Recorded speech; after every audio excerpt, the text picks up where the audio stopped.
thought to show a couple more things about this. Apparently, when I wasn't in the browser, when you hit the home screen, it seems to work a little bit better. So like if I'm on the phone screen and then hit home, it does take you back to the home. So I don't know.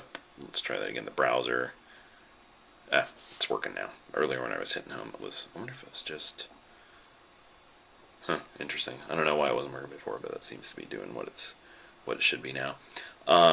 So a couple more other things I want to show on the side here. That button, that gold colored button, is for the camera. Over here is the volume slider. It's probably hard to see, but it's because it's black on black. That's the volume slider. Oddly enough, when you press that, it brings up ringer volume. I actually didn't do it this time. Last time when I pressed it, it brought up a different menu here that was all music stuff. So I don't know why it's not doing that. But anyway. And then on the side here, you can see there's the charger port. Nothing major there. And that seems to be pretty much it. I have not popped it out to see, because the first thing I'm going to want to do is replace the SD card. This comes with 16 gig, and I'll probably just throw it to 32 gig in there out of the gate, because why not? Oh, and then on the top here is a hooray standard headphone jack, which, you know, a lot of things don't have. So, interesting. I don't know what I did. I was flipping around hitting stuff, and now it seems to be... Oh, I just went to a different screen there. Okay, so let's just, for kicks, bring up the Android market, because I have not done that yet. Oh, well, of course you gotta accept the legal stuff. And, you know, obviously I didn't want to show this, but it does tie into Gmail seamlessly, obviously, and all the Gmail contacts are already loaded into my contacts area of the phone, which is kind of cool. So I'm just going to do a little search on the Android market for, what the heck, let's look for a Twitter app once it loads. And I do have pretty decent signal now, 3 bars, and I'm on 3G, so that should be, you know, about what people are going to experience. What I'd like to do is search, so I guess I press the search thing up the top there. Or not. You would think. Oh, there's Pandora, I do want that too. Pandora's free, cool. So let's just see what the install experience is like. Interesting. Okay. There. Screen wouldn't respond to me clicking. Alright, so Pandora, blah blah blah. And then click install. Okay, and then it does warn you what it can do, so that's kind of cool.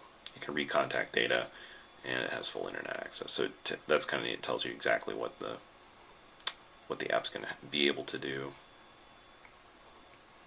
And then it's downloading, I assume, in the background. It just said your app will be downloaded, and then it disappeared. So, interesting. Let's see what else they got on here. And I would think... I don't know what where is. Let's check that out. Okay, so this is restaurant reviews, etc. based on your location, which is kind of cool. And it's free, so we'll go ahead and grab that one too. Okay, and then you can see the notifications at the top. It says, it flashed away for a second there. It said, successfully installed Pandora, and you can see there's another notification up there. So I'll hit OK there. That's saying it has a whole ton of access to stuff. I assume location data, etc., etc. Okay, now you can see that better. There's a little icons at the top that show it downloading, and then one to the left with the checkbox, I assume, means that the first app I downloaded, which is Pandora, was successfully installed. So how do you search, though? You would think that... Okay, so that seems to be doing something. There we go. Alright, and that's the on-screen keyboard, and it is QWERTY, and I have... Oh, sorry. I'm going to remember that I'm not showing you the whole phone. And I have very large thumbs, so let's see how this goes. And I want to search for Twitter. I'm already hitting the wrong thing here. TW... Oh, you can kind of roll over it, which is kind of nice. And it shows you, obviously, oh, you can't see that. It shows you what I'm what letter you're over. So that'll probably, right? And I've heard this from iPhone users too, that you're better off. It's not what you push down on; it's when you lift up. So you're much better off just kind of rolling over until you see the letter you want. So you can see I type Twitter in there, and then oh, and then there's a search button down there. So I assume I hit that to do the search. There we go. So it's searching, and as usual, there's 1,000 apps. I don't know which one's the best. Droid Twitter, Droid or Twidroid, iTwitter, there's all sorts of ones. I will have to investigate that because I'm sure there are tons of opinions as to which... No, I don't want to install that. So let's go back. Tons of opinions as to which is the best one. So that seems pretty cool. I got 2 apps now. Now, where did it put them? Okay, so you can see there's Pandora down there now. And I don't see where on here. I probably just have to scroll. Okay, and then there's where down there. So, I don't have any voicemail yet. Otherwise, I'd check the visual voicemail because that seems like it's be pretty cool. Amazon MP3. I'm going to go ahead and launch that just for kicks. Huh, that seemed to do it. And again, I'm just figuring this out. So I would think if I clicked on it, I said if I think if I would click on it. Okay, so that put it. Actually, now I have 2 copies on my home screen, so I'll have to clean that up. But I don't. Maybe that. So this just shows you what apps are available, and then I guess you decide where to put them. Again, probably reading the quick start guide would be helpful. And the screen sometimes, it's probably just because I'm getting used to it, still does not seem to respond to me clicking. Or maybe I'm just hitting a angle. So let's launch this just for kicks. I assume. Yeah, okay. So, pretty cool. Use downloads for any device. You can easily get at stuff and search and top 100. So, pretty cool stuff.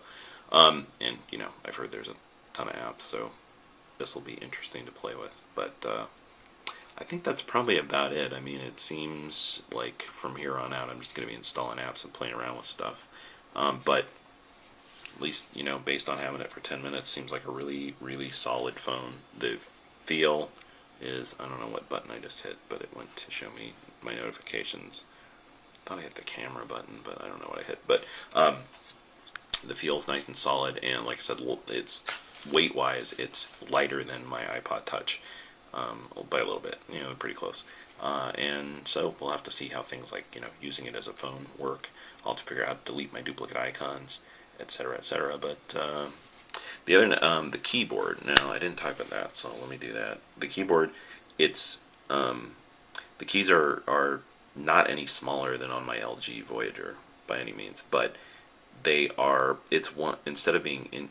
I'm trying to think of the best way to explain this. Instead of being individual keys, it's one like one surface over the entire keyboard, but there are little dents between. So the keys are not entirely separate from one another, and that probably will take a little bit of getting used to. But it's it's like anything else. It's like my BlackBerry has pretty small keys, and I can type pretty well on that. So I don't think it's going to be a big issue. But anyway, I'm probably running out of my YouTube video time. So that is the Droid.